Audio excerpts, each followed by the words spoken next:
Hi hello ನಮಸ್ತೆ welcome to my YouTube channel. ಎಲ್ಲರೂ ಹೇಗಿದ್ದೀರಾ? ಎಲ್ಲರೂ ತುಂಬ ಚೆನ್ನಾಗಿದ್ದೀರಾ ಅಂತ ಅಂದ್ಕೊಂಡೆ ನೋಡ್ರಿ ಸ್ನೇಹಿತರೆ. ನಾವು ಕೂಡ ಸೂಪರಾಗಿದ್ದೀವಿ ನೋಡ್ರಿ. ನಾನಂತೂ ಇವತ್ತು ನಿಮ್ಮ ಕೂಡ ತುಂಬಾ ಟೇಸ್ಟಿಯಾಗಿರೋಂಥ ಮೆಣಸಿನ್ಕಾಯಿ ಬಜ್ಜಿ, ದಪ್ಪ ಮೆಣಸಿನ್ಕಾಯಿ ಬಜ್ಜಿ ಇರುತ್ತೆ ನೋಡಿರಿ. ಆ ಮೆಣಸಿನ್ಕಾಯಿ ಬಜ್ಜಿನ ನಮ್ಮ ಮನೆಯೊಳಗೆ ನಾವು ಯಾವ ರೀತಿ ಮಾಡ್ತೀವಿ ಅಂತ ಇವತ್ತು ನಿಮ್ಮ ಕೂಡ ಶೇರ್ ಮಾಡ್ಕೋತೀನಿ ಸ್ನೇಹಿತರೆ. ಪ್ಲೀಸ್ ಯಾರು ಮಿಸ್ ಮಾಡಿದೆ ನೋಡಿರಿ. ತುಂಬ ಅಂದರೆ ತುಂಬ ಚೆನ್ನಾಗಿರುತ್ತೆ ಮತ್ತು ಅಷ್ಟೇ ಬೇಗನೆ ಮಾಡ್ಕೋಬೋದು, ತುಂಬ ಸುಲಭವಾಗಿ ಮಾಡ್ಕೋಬೋದು, ಅಷ್ಟೇ ಟೇಸ್ಟಿಯಾಗಿ ಕೂಡ ಇರುತ್ತೆ ಸ್ನೇಹಿತರೆ.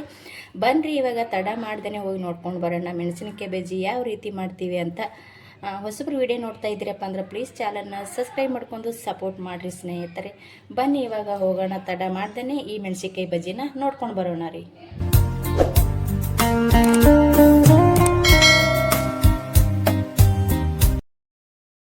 ನೋಡಿರಿ ಸ್ನೇಹಿತರೆ, ನಾನಿಲ್ಲಿ ಬಜ್ಜಿ ಮಾಡ್ಲಿಕ್ಕೆ ಬಜ್ಜಿ ಹಿಟ್ಟು ತೊಗೊಂಡೇನಿ ರೀ. ಬಜ್ಜಿ ಹಿಟ್ಟು ಅಂದ್ರೆ ಕಡಲೆ ಹಿಟ್ಟು ತೊಗೊಂಡೇನಿ ರೀ. ಆಲ್ರೆಡಿ ಇದನ್ನು ಸೋಸಿಟ್ಕೊಂಡೀನಿ. ಇದು ನಾನಿಲ್ಲಿ ಇವಾಗ ಸೋಸಿಟ್ಕೊಂಡೀನಿ. ನಾನು ಇಲ್ಲಿ ಮೆಣಸಿನ್ಕಾಯಿ ಬಜ್ಜಿ ಮಾಡಕತ್ತೀನಿ ರೀ. ಬಜ್ಜಿ ಮಾಡ್ತೇವೆ ನೋಡಿರಿ ಮೆಣಸಿನ್ಕಾಯಿ. ಆ ಮೆಣಸಿನ್ಕಾಯಿಲಿಂದ ನಾನಿಲ್ಲಿ ಬಜ್ಜಿ ಮಾಡ್ತಾಯಿದ್ದೀನಿ ನೋಡಿರಿ. ಇಲ್ಲಿ ನಾನು ಈ ಮೆಣಸಿನ್ಕಾಯಿ ಅಂತೂ ಇದರಲ್ಲಿಂದ ಬಜ್ಜಿ ಮಾಡ್ತಾರೆ ರೀ. ತುಂಬ ಅಂದರೆ ತುಂಬ ಟೇಸ್ಟ್ ಆಗುತ್ತಾ, ಇದು ಅಂತೂ ಎಲ್ರಿಗೂ ಗೊತ್ತಿರ್ಬೋದು. ಇದರಲ್ಲಿಂದ ನಾನು ಬಜ್ಜಿ ಮಾಡ್ಕೊತೀನಿ ರೀ. ಇದನ್ನು ಮುಂಚೆನೇ ನಾನು ತೊಳೆದ್ಬಿಟ್ಟು ಕ್ಲೀನ್ ಮಾಡಿ ಇಟ್ಕೊಂಡಿದ್ದೀನಿ ರೀ. ಸ್ವಲ್ಪ ಬಟ್ಟೆಯಿಂದ ಒರೆಸಿ, ನೀರೆಲ್ಲ ಇರುತ್ತಲ್ಲ ರೀ, ಬಟ್ಟೆಯಿಂದ ಒರೆಸಿ ಇಟ್ಕೋಬೇಕು ರೀ. ಇದು ಇವಾಗ ನಾನು ಏನು ಮಾಡ್ತೀನಿ, ನಾವು ಹಿಂಗೇನೂ ಮಾಡ್ಕೊಬೋದು ರೀ. ಸ್ವಲ್ಪ ದೊಡ್ಡ ಸೈಜ್ ಇರೋದು ನಾನಿಲ್ಲಿ ಕಟ್ ಮಾಡ್ಕೊತೀನಿ ರೀ. ಇದನ್ನು ಯಾವ ರೀತಿ ಕಟ್ ಮಾಡ್ಕೊತೀನಿ ಅಂತ ಕಟ್ ಮಾಡಿದ ನಂತರ ತೋರಿಸ್ತೀನಿ ರೀ. ನೋಡಿರಿ ಸ್ನೇಹಿತರೆ, ನಾನಿಲ್ಲಿ ಈ ರೀತಿ ಕಟ್ ಮಾಡ್ಕೊಂಡೀನಿ ನೋಡಿರಿ. ಸ್ವಲ್ಪ ಚಿಕ್ಕ ಸೈಜ್ ಇರೋಂಥದ್ದು ಉದ್ದಕ್ಕೆ ಕಟ್ ಮಾಡ್ಕೊಂಡು ತೊಗೊಂಡೀನಿ ರೀ. ಸ್ವಲ್ಪ ದೊಡ್ಡ ಸೈಜ್ ಇರೋಂಥದ್ದು ಅದನ್ನು ಉದ್ದ ಕಟ್ ಮಾಡಿ ಈ ಮಧ್ಯದಾಗ 2 ಭಾಗ ಮಾಡಿ ತೊಗೊಂಡೀನಿ ರೀ. ನಿಮಗೆ ಯಾವ ರೀತಿ ಇಷ್ಟ ಇರುತ್ತೋ ಆ ರೀತಿ ನೀವು ಕೂಡ ಕಟ್ ಮಾಡ್ಕೊಬೋದು ರೀ. ಇಲ್ಲಿ ನಾನು ಹಂಗನ್ನು ಕಟ್ ಮಾಡ್ಕೊಂಡೀನಿ ನೋಡಿರಿ. ಇಲ್ಲಿ ಹಿಂಗನ್ನು ಕಟ್ ಮಾಡ್ಕೊಂಡೀನಿ, ಈ ಥರನೂ ಕಟ್ ಮಾಡ್ಕೊಂಡೀನಿ. ಇದು ಇವಾಗ ರೆಡಿ ಆಯ್ತು ರೀ. ಇವಾಗ ಹಿಟ್ಟನ್ನ ಕಲಸ್ಕೊಳ್ಳೋಣ. ಹಿಟ್ಟಂತೂ ಮುಂಚೆನೇ ಸೋಸಿಟ್ಕೊಂಡೀನಿ ರೀ. ಮೆಣಸಿನ್ಕಾಯಿ ಅದಾವಲ್ಲ ರೀ, ಮೆಣಸಿನ್ಕಾಯಿ ಅಂತೂ ಒಟ್ಟ ಖಾರನೇ ಇಲ್ಲರಿ. ಅವು ಖಾರ ಇರೋಂಗಿಲ್ಲ, ಭಾಳ ಸಪ್ಪು ಇರ್ತಾವೆ. ನಮಗೆ ಇಲ್ಲಿ ಒಂದು ಸ್ವಲ್ಪ ಖಾರ ಬೇಕಲ್ರಿ, ಹಾಗಾಗಿ ನಾನಿಲ್ಲಿ ಅಚ್ಚ ಖಾರದ ಪುಡಿನ ಹಾಕ್ಕೊಳ್ಕತ್ತೀನಿ ನೋಡಿರಿ. ನಿಮ್ಗೆ ಖಾರ ಜಾಸ್ತಿ ಬೇಕಂದ್ರೆ ನೀವು ಖಾರ ಜಾಸ್ತಿ ಹಾಕ್ಕೋಬೋದು ರೀ. ಯಾಕಂದರೆ ಮೆಣಸಿನ್ಕಾಯಿ ಅಂತೂ ಅಜ್ಜುಬತ್ತು ಖಾರ ಇರೋಂಗಿಲ್ಲ ಅದು, ಹಾಗಾಗಿ ಇಲ್ಲಿ ಖಾರ ಸೇರಿಸ್ಕೊಳ್ಕತ್ತೀನಿ.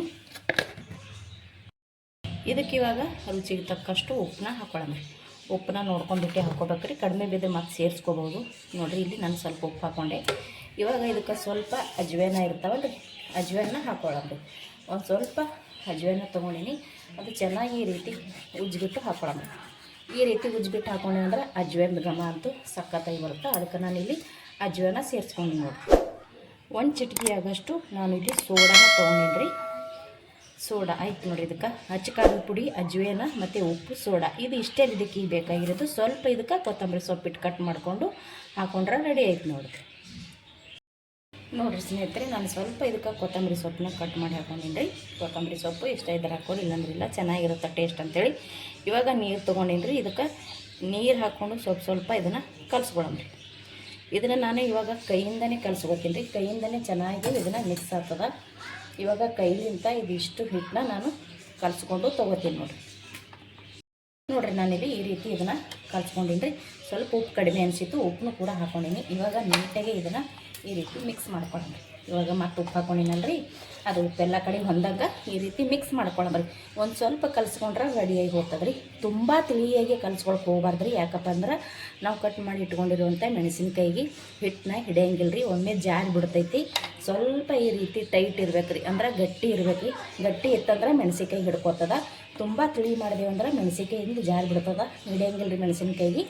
ಅದಕ್ಕೆ ಈ ಹಿಟ್ಟನ್ನ ಸ್ವಲ್ಪ ಗಟ್ಟಿ ಕಲಿಸ್ಕೊಂಡು ನೋಡಿರಿ, ಅಂದ್ರೆ ಟೈಟಾಗೆ ಕಲಿಸ್ಕೊಂಡು ನೋಡಿರಿ. ಈ ರೀತಿ ಇವಾಗ ಮಿಕ್ಸ್ ಮಾಡ್ಕೊಂಡೆ ರೀ. ಇದು ಅಂತೂ ನೆನಿಬೇಕಂತೇನಿಲ್ಲ ರೀ, ಹಾಗೇ ಕಲಿಸಿ ಹಾಗೇ ಮಾಡ್ಕೋಬೋದು ರೀ. ರೆಡಿಯಾಗಿ ಹೋಗ್ತದೆ ರೀ ನೋಡಿರಿ. ಇದು ಇವಾಗ ರೆಡಿ ಆಯಿತು. ನಾನು ಇದೇ ಕಲಸೋ ಟೈಮ್ನಾಗ ಉಪ್ಪನ್ನ ಚೆಕ್ ಮಾಡಿದೆ ರೀ. ಸ್ವಲ್ಪ ಉಪ್ಪು ಕಡಿಮೆ ಇತ್ತು, ಹಾಕ್ಕೊಂಡಿದ್ದೀನಿ ನೋಡಿರಿ ಸ್ನೇಹಿತರೆ. ನಾನಿಲ್ಲಿ ಎಣ್ಣೆ ಇಟ್ಟೀನಿ ರೀ. ಗ್ಯಾಸ್ ಹಚ್ಚಿ ಒಂದು ಕಡೆ ಇಟ್ಕೊಂಡು ಕಡಾಯಿದಾಗ ಎಣ್ಣೆ ಹಾಕ್ಕೊಂಡಿನಿ. ಇದು ಒಂದು ಸ್ವಲ್ಪ ಎಣ್ಣೆ ಕಾಯಿಲ್ರಿ. ಕಾಯ್ದ ನಂತರ ಇದಕ್ಕೆ ಬಜ್ಜಿ ಬಿಡಮತ್ರಿ ನೋಡಿರಿ. ಇದು ಇವಾಗ ಎಣ್ಣೆ ಕಾಯ್ದೈತಿ. ಒಂದು ಬಜ್ಜಿನ ಇದಕ್ಕೆ ಬಿಡಮ್ರಿ ಎಣ್ಣೆ ಒಳಗೆ ನೋಡಿರಿ. ನಾನು ಈ ರೀತಿ ಹಾಕೊಳ್ಕತ್ತೀನಿ ನೋಡಿರಿ.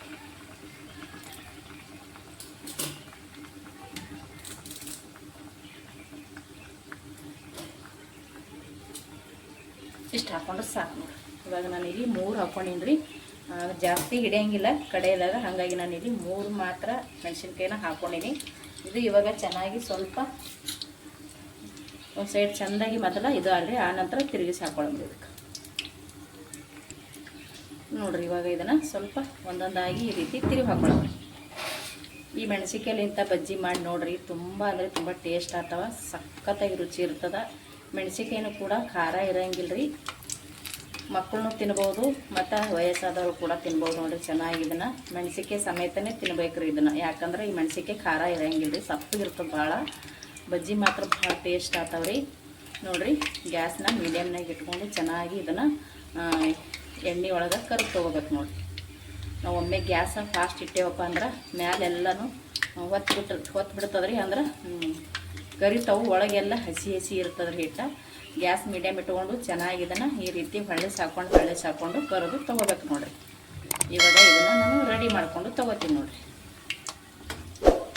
ನೋಡಿರಿ ಇದು ಇವಾಗ ರೆಡಿ ಆಯಿತು ಸ್ನೇಹಿತರೆ. ಇದನ್ನು ತಕ್ಕೊಂಡು ನಾನು ಮತ್ತು ಇನ್ನೊಂದು ಸತಿ ಹಾಕೋತೀನಿ. ನೋಡಿರಿ ಇದು ಇವಾಗ ಚೆನ್ನಾಗಿ ಈ ರೀತಿ ಕರುದು ತೊಗೊಂಡು ನೋಡಿರಿ, ಇದು ನಾನು ಒಂದು ಪ್ಲೇಟಿಗೆ ಹಾಕೋತೀನಿ.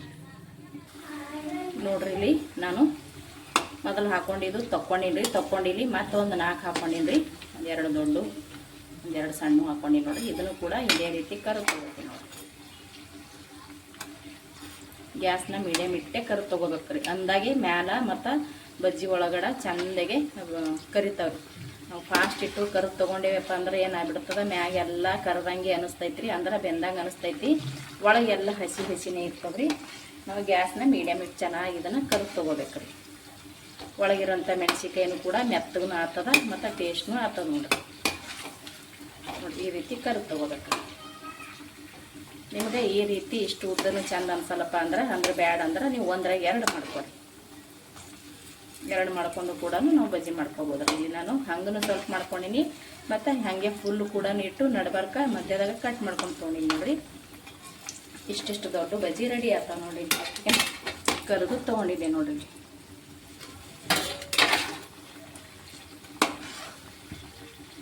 ಇವಾಗ ಇದನ್ನು ಕೂಡ ನಾನು ಕರೆದು ತೊಗೋತೀನಿ. ನೋಡಿರಿ ಸ್ನೇಹಿತರೆ, ಇಷ್ಟು ಬಜ್ಜಿನ ನಾನು ಕರೆದು ತೊಗೊಂಡಿನಿ. ನೋಡಿರಿ ಸಖತ್ತಾಗಿ ಬಂದವ್ರಿ, ಅಷ್ಟೇ ಸ್ಮೂತ್ ಕೂಡ, ಬಾಯಲ್ಲಿ ಇಟ್ಟರೆ ಸಾಕು ಕರಗುವಂಥ ಬಜ್ಜಿ ರೆಡಿ ಆಗ್ಯಾವ್ರಿ.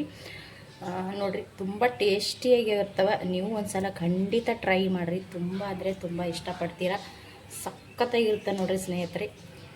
ನೋಡಿರಿ ಇಲ್ಲಿ ಟೇಸ್ಟ್ ಅಂತೂ ಅದ್ಭುತ, ಯಾಕಂದ್ರೆ ಇದಕ್ಕಂತೂ ಖಾರ ಕಡಿಮೆ ಇರ್ತದ್ರಿ. ಖಾರ ಹಾಕೋರಿ ಚೆನ್ನಾಗಿ, ಭಾಳ ಟೇಸ್ಟಾಗಿರ್ತದೆ ಈ ಬಜ್ಜಿನ. ಒಂದು ಸಲ ಖಂಡಿತ ನೀವು ಕೂಡ ಟ್ರೈ ಮಾಡಿರಿ, ನೀವು ಕೂಡ ಇಷ್ಟಪಡ್ತೀರ, ಮನೇಲಿ ಎಲ್ಲರೂ ಕೂಡ ಇಷ್ಟಪಡ್ತಾರೆ. ಅವಾಗ ಒಂದು ಸಲ ಈ ರೀತಿ ಬಜ್ಜಿ ಮಾಡಿ ತಿಂದ್ರೆ ತುಂಬ ಟೇಸ್ಟಿಯಾಗಿರುತ್ತೆ. ನಾವು ಮಾಡಿರುವಂಥ ಈ ಬಜ್ಜಿ ನಿಮ್ಗೆ ಇಷ್ಟ ಆಗಿತ್ತಪ್ಪ ಅಂದ್ರೆ ಪ್ಲೀಸ್ ಒಂದು ಲೈಕ್ ಮಾಡಿರಿ, ಶೇರ್ ಮಾಡಿರಿ, ಕಮೆಂಟ್ ಮಾಡಿರಿ. ಹೊಸಬ್ರು ಯಾರಾದರೂ ವಿಡಿಯೋ ನೋಡ್ತಾ ಇದ್ದೀರಪ್ಪ ಅಂದ್ರೆ ಪ್ಲೀಸ್ ನಮ್ಮ ಚಾನಲ್ನ ಸಬ್ಸ್ಕ್ರೈಬ್ ಮಾಡ್ಕೊಂಡು ಸಪೋರ್ಟ್ ಮಾಡಿ ಸ್ನೇಹಿತರೆ. ಹಾಗೆ ನಿಮ್ಗೆ ಗೊತ್ತಿರೋರಿಗೆ ಶೇರ್ ಮಾಡಿರಿ. ಇಷ್ಟೊತ್ತನ ವಿಡಿಯೋ ನೋಡಿದ್ರು ಎಲ್ಲರಿಗೂ ಕೂಡ ತುಂಬ ಹೃದಯದ ಧನ್ಯವಾದಗಳು. ನಾನು ಹೊಸ ರೆಸಿಪಿ ಒಂದಿಗೆ ಸಿಗ್ತೀನಿ ರೀ. ಅಲ್ಲಿ ತನಕ ಮತ್ತೊಮ್ಮೆ ಎಲ್ಲರಿಗೂ ನಮಸ್ಕಾರ, ಥ್ಯಾಂಕ್ ಯು.